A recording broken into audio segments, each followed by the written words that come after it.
नमस्कार, आवाज समाचार में आप सभी का स्वागत है। मैं हूं सीमा। खबरों की शुरुआत करते हैं। सबसे पहले नजर डाल लेते हैं हेडलाइंस पर। मोदी की साइप्रस यात्रा से भारत ईयू रिश्तों को मिलेगी नई रफ्तार। प्रधानमंत्री मोदी को साइप्रस का सर्वोच्च नागरिक सम्मान मिला। अहमदाबाद प्लेन क्रैश पर केंद्र सख्त जांच के लिए हाई लेवल मीटिंग संपन्न। 2 इंटरनेशनल फ्लाइट्स बीच रास्ते से लौटी, एक में बम की धमकी से हड़कंप। यूपी में मौसम का तांडव, आंधी, गर्मी, बिजली से 30 की मौत। और 16 राज्यों में भारी बारिश का रेड अलर्ट, महाराष्ट्र, राजस्थान सबसे ज्यादा प्रभावित। और अब खबरें विस्तार से। प्रधानमंत्री नरेंद्र मोदी अपनी 3 देशों की यात्रा के पहले पड़ाव पर रविवार को साइप्रस पहुंचे। लारनाका एयरपोर्ट पर साइप्रस के राष्ट्रपति निकोस और वित्त मंत्री ने गर्मजोशी से उनका स्वागत किया। ये किसी भारतीय प्रधानमंत्री की 2 दशकों में साइप्रस की पहली यात्रा है। विदेश मंत्री एस जयशंकर ने भी साइप्रस के विदेश मंत्री कोम्बोस से मुलाकात की, रिश्तों को नई ऊंचाई देने की बात कही है। जयशंकर ने कहा है कि इस यात्रा से भारत साइप्रस संबंध और भारत ईयू साझेदारी मजबूत होगी। साइप्रस के राष्ट्रपति ने सोशल मीडिया पर प्रधानमंत्री का स्वागत करते हुए इसे रणनीतिक साझेदारी का नया अध्याय बताया है। पीएम मोदी ने भी साइप्रस की मेजबानी का आभार जताते हुए कहा कि यह यात्रा व्यापार, निवेश और सहयोग के नए द्वार खोलेगी। इस दौरे में दोनों देशों के बीच तकनीक, सुरक्षा और आपसी संपर्क बढ़ाने पर भी चर्चा होगी। साइप्रस, जो जल्द ईयू की घूर्णन अध्यक्षता संभालेगा, भारत के लिए यूरोप में एक अहम भागीदार बनकर उभर रहा है। मोदी की ये यात्रा यूरोपीय मंचों पर भारत की सक्रिय कूटनीति का प्रमाण मानी जा रही है। साइप्रस के बाद प्रधानमंत्री कनाडा में G7 शिखर सम्मेलन में भाग लेंगे और फिर क्रोएशिया का दौरा करेंगे। ये दौरा न सिर्फ द्विपक्षीय रिश्तों को मजबूत करेगा, बल्कि वैश्विक मंचों पर भारत की स्थिति को भी और सशक्त बनाएगा। प्रधानमंत्री नरेंद्र मोदी को साइप्रस के सर्वोच्च नागरिक सम्मान से नवाजा गया है। ये सम्मान उन्हें राजधानी निकोसिया में राष्ट्रपति निकोस क्रिस्टोडोलिडेस ने दिया। सम्मान का नाम है grand cross of the order of Makarios. दुनिया भर में ये सम्मान पाने वाले मोदी 23वें वैश्विक नेता बन गए हैं। सम्मान लेते हुए मोदी ने कहा कि ये मेरा नहीं, 140 करोड़ भारतीयों का सम्मान है। उन्होंने इसे भारत साइप्रस की दोस्ती और आपसी समझ को समर्पित किया है। ये दौरा यूरोप में भारत की रणनीतिक साझेदारियों को मजबूती देता है। सम्मान समारोह के दौरान दोनों देशों के बीच सौहार्दपूर्ण माहौल दिखा। मोदी के इस सम्मान को लेकर भारतीय प्रवासी समुदाय में भी उत्साह है।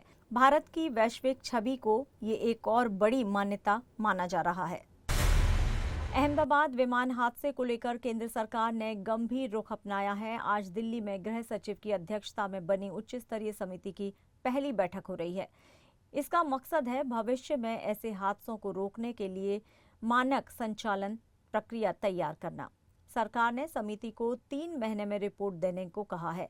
तकनीकी जांच विमान दुर्घटना जांच ब्यूरो यानी कि AAIB कर रहा है। एयर इंडिया का विमान उड़ान के कुछ मिनट बाद मेडिकल कॉलेज परिसर में गिरा था। हादसे में 241 लोगों की मौत हुई, सिर्फ एक व्यक्ति बचा। ब्लैक बॉक्स घटनास्थल से मिल गया है, जिससे तकनीकी डेटा और पायलट की बातचीत सामने आएगी। नागरिक उड्डयन मंत्री ने कहा है कि समिति सुरक्षा नीतियों पर फोकस करेगी। उत्तर प्रदेश में मौसम ने रौद्र रूप दिखाया है। वज्रपात और आंधी तूफान से प्रदेश भर में 30 लोगों की जान चली गई है। प्रयागराज और जौनपुर में सबसे ज्यादा 5 लोगों की मौत हुई है। गोरखपुर, ललितपुर, गाजीपुर, बिजनौर और कई जिलों से जान जाने की घटनाएं सामने आई हैं। प्रयागराज में एक ही परिवार के 4 लोग वज्रपात की चपेट में आ गए। संभल में खेत पर काम कर रही किशोरी की मौत हो गई। रामपुर में मंदिर और मकान पर बिजली गिरी तो गोरखपुर में 3 बच्चे झुलस गए। कानपुर में गर्मी के कारण 7 लोगों की मौत हुई है। मौसम विभाग ने चेतावनी दी है कि 18 से 20 जून के बीच भारी बारिश हो सकती है। तापमान में 5 से 7 डिग्री तक गिरावट आने की संभावना है। देश के 16 राज्यों में भारी बारिश का अलर्ट जारी किया गया है। मौसम विभाग ने महाराष्ट्र, राजस्थान, गोवा, कर्नाटक, मध्य प्रदेश और बिहार में विशेष चेतावनी दी है। राजस्थान में लगातार दूसरे दिन प्री मानसून बारिश जारी है। जयपुर और जोधपुर समेत 14 जिलों में भारी बारिश रिकॉर्ड की गई है। आज राजस्थान के 11 जिलों में भारी और 14 में हल्की बारिश का पूर्वानुमान है। महाराष्ट्र के कई जिलों के लिए रेड अलर्ट जारी किया गया है। रत्नागिरी और सिंधुदुर्ग में अगले 48 घंटे में बारिश की संभावना है। मुंबई और उपनगरों में गरज के साथ मूसलाधार बारिश की चेतावनी है। ठाणे, रायगढ़ और पालघर के लिए येलो अलर्ट लागू किया गया है। कोंकण के अन्य हिस्सों में ऑरेंज अलर्ट जारी किया गया है। शनिवार शाम से ही राज्य के कई इलाकों में तेज बारिश हो रही है। लोगों को सतर्क रहने और अनावश्यक यात्रा से बचने की सलाह दी गई है। खबरों में यहां लेंगे एक छोटा सा ब्रेक। आप बने रहिए हमारे साथ।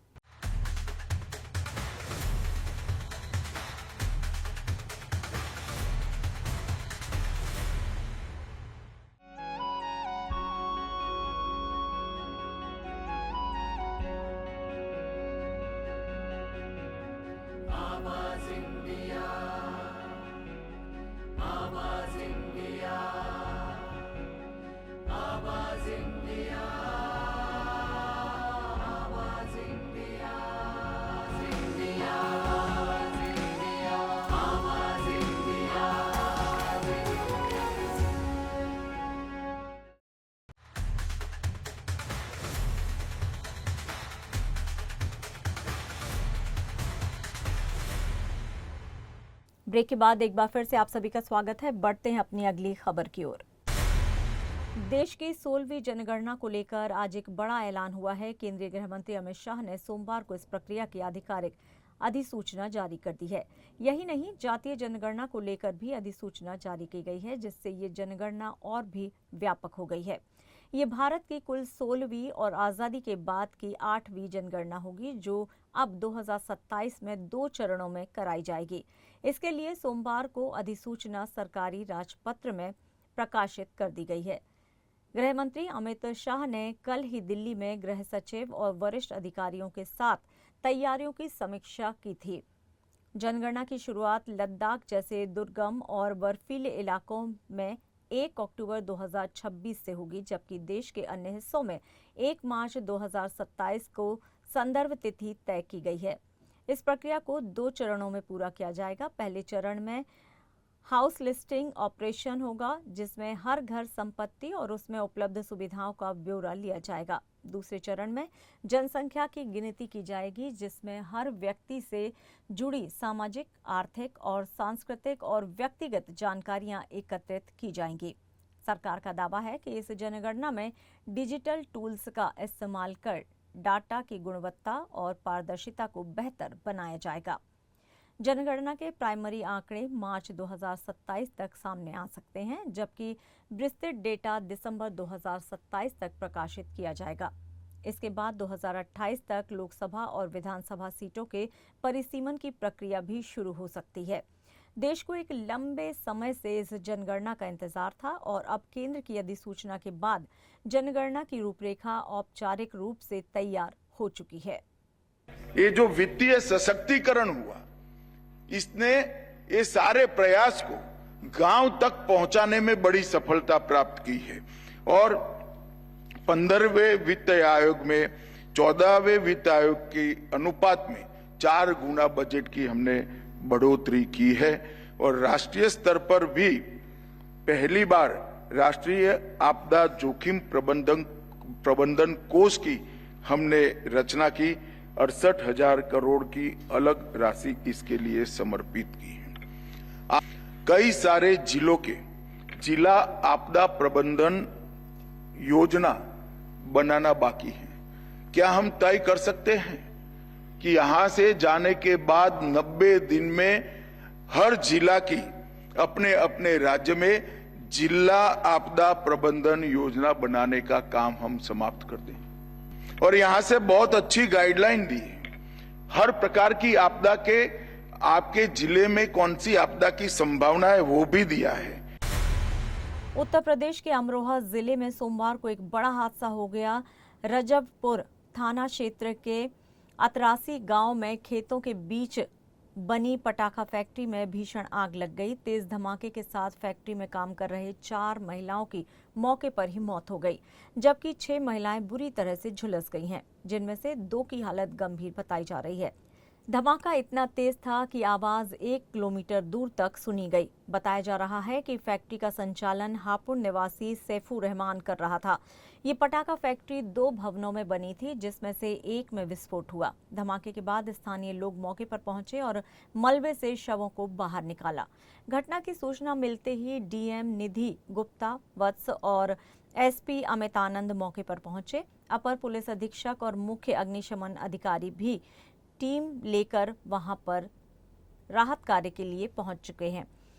फिलहाल फैक्ट्री को सील कर दिया गया है और जांच शुरू कर दी गई है। प्रशासन की ओर से हादसे के हर पहलू की बारीकी से जांच की जा रही है। पुणे के कुंदमाला पुल हादसे पर शिवसेना उद्धव दल के सांसद संजय राउत ने तीखा हमला बोला है। उन्होंने केंद्र और राज्य दोनों सरकारों को अपशकुनी सरकार बताया और कहा कि नई सत्ता के आते ही अपशकुन शुरू हो गए हैं। राउत ने कहा कि विकास के नाम पर केवल भ्रष्टाचार हो रहा है और हादसे पर कोई जिम्मेदारी लेने को तैयार नहीं है। उन्होंने प्रधानमंत्री द्वारा स्थापित मालवण की शिवाजी मूर्ति के गिरने को भी भ्रष्टाचार का प्रतीक बताया। राउत का कहना है कि जहां करोड़ों की मूर्तियां गिर रही हैं, वहां पुलों की क्या हालत होगी, इसका अंदाजा लगाया जा सकता है। कुंदमाला पुल हादसे को लेकर उन्होंने संरक्षक मंत्री अजित पवार से जवाब मांगा कि आप जिम्मेदारी लेंगे।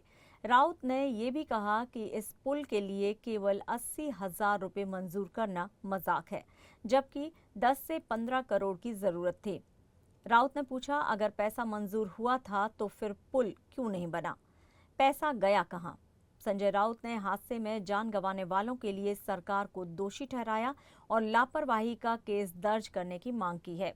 राउत ने मुख्यमंत्री और अजित पवार दोनों से जवाबदेही तय करने को कहा है। राउत का कहना है कि जहां जहां हादसे हो रहे हैं, वहां रविंद्र चौहान का नाम क्यों आता है। उन्होंने तंज कसते हुए कहा है कि इस सरकार में मंत्री भ्रष्टाचार करते हैं और फडणवीस सिर्फ नाक से प्याज छीलते हैं। कल आपने देखा होगा मालवड़ में छत्रपति शिवाजी महाराज का जो स्टैच्यू है, उनको भी फिर एक बार धक्का पहुंचा है, जमीन धस गई है, तो चबूतरा। बाद में पुणे डिस्ट्रिक्ट में इंद्रायणी नदी के ऊपर का जो एक ब्रिज है, वो टूटकर 100 से ज्यादा लोग पानी में बह गए। उसमें से अभी भी 40 लोगों का अता पता नहीं चल रहा है। ये बहुत बड़ा हादसा है। और पुणे के गार्डियन मिनिस्टर, जिसे हम पालक मंत्री कहते हैं, वो अजित पवार है। वो पुल दुरुस्त करने के लिए, बनाने के लिए सरकार ने पहले से ही 8 करोड़ रुपए की मंजूरी दी थी, लेकिन सरकार के ट्रेजरी में पैसा नहीं है, सब लाडली बहन में चला जा रहा है। तो इस प्रकार से अपघात, एक्सीडेंट होकर लोग मारे जा रहे हैं।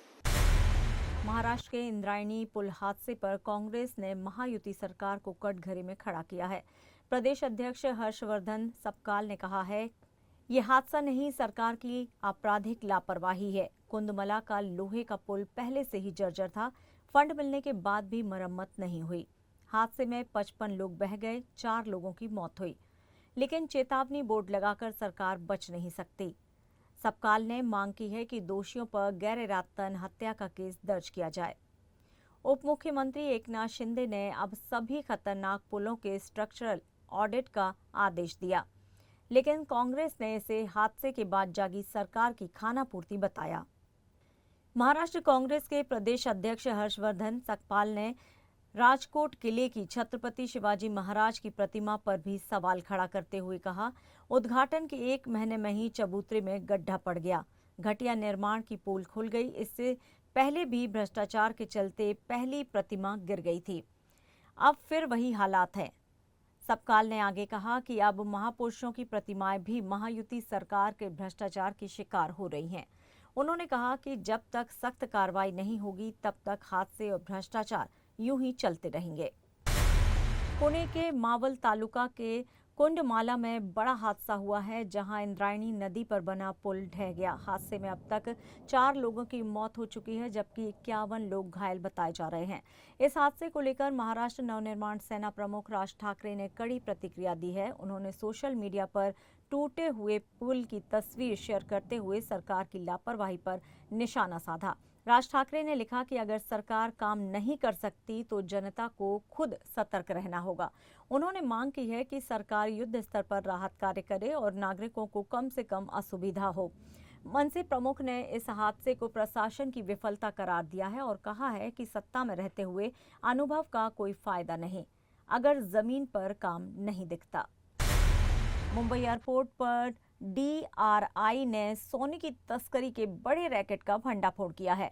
न्यूयॉर्क से एयर इंडिया फ्लाइट के एक क्रू मेंबर को गिरफ्तार किया गया है। उसने पूछताछ में बताया कि उसने 1.3 किलो सोना बैगेज एरिया में छिपाया था। सोने की कीमत करीब 1.42 करोड़ रुपए आंकी गई है। ये काम उसने ब्रीथ एनालाइजर टेस्ट के दौरान किया था। जांच में पता चला है कि आरोपी पहले भी तस्करी कर चुका है। DRI ने इस रैकेट के मास्टरमाइंड को भी गिरफ्तार कर लिया है। उसने एयरलाइंस स्टाफ को तस्करी में शामिल करने की बात कबूल की है। दोनों को न्यायिक हिरासत में भेज दिया गया है। DRI अब इस नेटवर्क के अन्य सदस्यों की तलाश कर रही है। महाराष्ट्र के प्रसिद्ध शनि शिंगणापुर मंदिर में एक बड़े प्रशासनिक फैसले ने विवाद खड़ा कर दिया है। मंदिर ट्रस्ट ने 167 कर्मचारियों को नौकरी से हटा दिया है, जिनमें 114 मुस्लिम कर्मचारी शामिल हैं। ट्रस्ट का कहना है कि ये निर्णय कर्मचारियों द्वारा नियमों के उल्लंघन और प्रशासनिक जरूरतों के चलते लिया गया है। हालांकि ये फैसला ऐसे वक्त में आया है जब कुछ हिंदू संगठन मंदिरों में मुस्लिम कर्मचारियों की नियुक्ति का विरोध कर रहे हैं। भारतीय जनता पार्टी के आध्यात्मिक सेल और अन्य संगठनों ने इस मुद्दे पर पहले ही कड़ी आपत्ति जताई थी।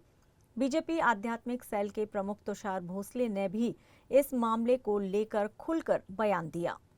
शनि शिंगणापुर के शनैश्वर देवस्थान में 2464 कर्मचारी नियुक्त किए गए हैं, जिनमें से 114 कर्मचारी मुस्लिम होने की जानकारी हमें प्राप्त हुई है।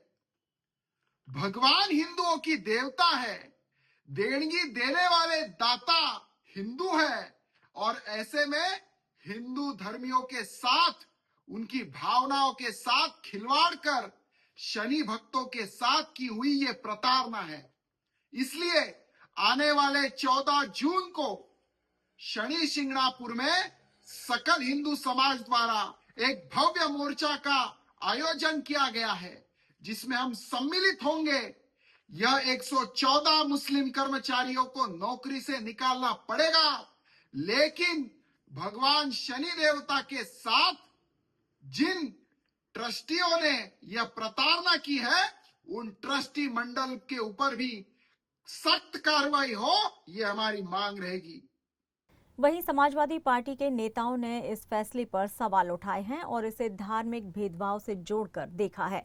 सपा का कहना है कि प्रशासनिक वजहों की आड़ में एक विशेष समुदाय को निशाना बनाया जा रहा है। फिलहाल ये मामला सामाजिक और राजनीतिक दोनों ही स्तर पर चर्चा का विषय बना हुआ है। बता दें कि इसी 30 जून से महाराष्ट्र सरकार का मॉनसून सत्र शुरू होने जा रहा है। इस दौरान शनि शिंगणापुर के मुस्लिम कर्मचारियों को निकालने का ये मामला सत्र में गूंज सकता है। यहाँ पर लेंगे एक और छोटा सा ब्रेक। आप बने रहिए आवाज समाचार के साथ।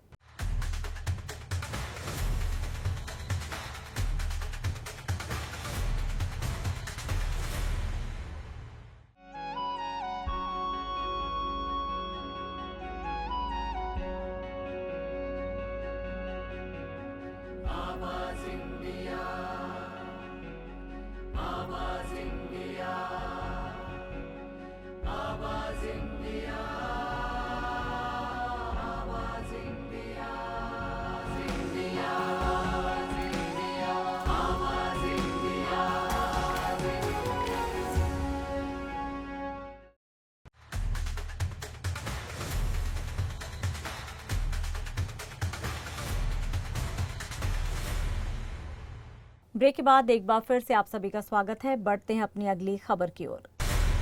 भारत 2013 के बाद पहली बार महिला वनडे वर्ल्ड कप की मेजबानी कर रहा है। 30 सितंबर से टूर्नामेंट का आगाज होगा और पहला मुकाबला भारत श्रीलंका के बीच बेंगलुरु में खेला जाएगा। सबसे बड़ी टक्कर 5 अक्टूबर को भारत और पाकिस्तान के बीच कोलंबो के प्रेमदासा स्टेडियम में होगी। हाइब्रिड मॉडल के तहत पाकिस्तान अपने सारे मैच भारत की बजाय श्रीलंका में खेलेगा। बीसीसीआई और पीसीबी के बीच हुए समझौते के बाद ये फैसला हुआ है। टूर्नामेंट में कुल 28 लीग मुकाबले और 3 नॉकआउट गेम होंगे। पहला सेमीफाइनल 29 अक्टूबर को गुवाहाटी और दूसरा 30 अक्टूबर को बेंगलुरु में होगा। अगर पाकिस्तान सेमीफाइनल में पहुंचता है तो उसका मैच कोलंबो में ही खेला जाएगा। 2 नवंबर को टूर्नामेंट का फाइनल बेंगलुरु में या कोलंबो में आयोजित किया जाएगा। ऑस्ट्रेलिया 1 अक्टूबर को न्यूजीलैंड से भिड़ेगा और 8 अक्टूबर को पाकिस्तान से। 22 अक्टूबर को इंदौर में ऑस्ट्रेलिया और इंग्लैंड के बीच पिछली बार के फाइनल की टक्कर होगी। महिला क्रिकेट प्रेमियों के लिए ये टूर्नामेंट बेहद रोमांचक होने वाला है। डॉन 3 को लेकर इन दिनों बॉलीवुड में खलबली मची है। फिल्म से कियारा आडवाणी के बाहर होने के बाद अब कृति सेनन के नाम की चर्चा तेज हो गई है। हाल ही में कृति का एक वीडियो वायरल हुआ जिसमें उन्हें किसी मीडिया के जरिए लेडी डॉन कहकर आवाज दी गई। कृति मुस्कुरा देती हैं। बस यही मुस्कान सोशल मीडिया पर बवाल मचा रही है। बताया जा रहा है कि कियारा ने प्रेगनेंसी के चलते फिल्म छोड़ी और अब फरहान अख्तर की टीम ने कृति को अप्रोच किया है। एक रिपोर्ट के मुताबिक कृति सेनन जल्द ही डॉन 3 का कॉन्ट्रैक्ट साइन कर सकती हैं। मई में उन्हें फरहान की प्रोडक्शन कंपनी एक्सेल एंटरटेनमेंट के ऑफिस के बाहर भी देखा गया था। रणवीर सिंह इस बार डॉन की भूमिका निभा रहे हैं और कृति के साथ उनकी जोड़ी को लेकर फैंस पहले से ही उत्साहित हैं। कृति अगर इस फिल्म का हिस्सा बनती हैं तो ये उनके करियर की सबसे बड़ी फिल्म बन सकती है। फिलहाल कृति तेरे इश्क की शूटिंग में व्यस्त हैं और उनके अगले कदम का इंतजार हर कोई कर रहा है। बॉलीवुड की सबसे कामयाब जोड़ी अजय देवगन और रोहित शेट्टी एक बार फिर से पर्दे पर कमाल दिखाने को तैयार हैं। जी हां, गोलमाल 5 को लेकर बड़ा अपडेट सामने आया है और फैंस के बीच एक्साइटमेंट अपने चरम पर है। गोलमाल सीरीज की 4 फिल्मों ने बॉक्स ऑफिस पर तहलका मचाया था और अब 5वें पार्ट की स्क्रिप्ट पर तेजी से काम चल रहा है। सूत्रों के मुताबिक गोलमाल 5 की स्क्रिप्ट इस साल सितंबर तक फाइनल हो सकती है। फिल्म में अजय देवगन के साथ वही पुराना धांसू गैंग वापस होगा। अरशद वारसी, तुषार कपूर, कुणाल खेमू, श्रेयस तलपड़े और जॉनी लीवर। इन किरदारों ने पिछली फिल्म में जो कॉमिक टाइमिंग और मस्ती दी वो अब फिर लौटने वाली है। रोहित शेट्टी फिलहाल मुंबई में जॉन अब्राहिम के साथ राकेश मारिया की बायोपिक की शूटिंग में बिजी हैं। इस बायोपिक की शूटिंग 2025 के अंत तक पूरी हो जाएगी। इसके बाद रोहित और अजय गोलमाल 5 की तैयारियों में जुट जाएंगे। फिल्म को फरवरी या मार्च 2026 में फ्लोर पर लाने की योजना है और अगर सब कुछ प्लान के मुताबिक चला तो गोलमाल 5 2027 की पहली 6 माही में सिनेमा घरों में दस्तक दे सकती है। गोलमाल सीरीज की खास बात रही उसका जबरदस्त ह्यूमर और मस्ती से भरपूर कहानी। फिल्म का पुराना गैंग फिर से धमाल मचाने को तैयार है और फैंस को एक बार फिर से हंसी का पावर पैक डोज मिलने वाला है। अजय देवगन और रोहित शेट्टी की जोड़ी ने अब तक सिंघम, सिम्बा, बोल बच्चन, ऑल द बेस्ट जैसी फिल्में कई हिट फिल्में दी हैं। अब उम्मीद है कि गोलमाल 5 उनके करियर की एक और मेगा ब्लॉकबस्टर साबित होगी। रोहित शेट्टी के निर्देशन और अजय देवगन की कॉमिक टाइमिंग को लेकर पहले से ही जबरदस्त क्रेज बना हुआ है। सोशल मीडिया पर फैंस ने अभी से फिल्म को लेकर उत्साह दिखाना शुरू कर दिया है। अब देखना होगा कि गोलमाल 5 इस बार दर्शकों को कितनी जोर से हंसाने वाली है और क्या ये सीरीज की सबसे बड़ी हिट साबित होगी। इसका जवाब जल्द ही मिलेगा। और फिलहाल आवाज समाचार में इतना ही। आप देखते रहिए आवाज इंडिया। नमस्कार।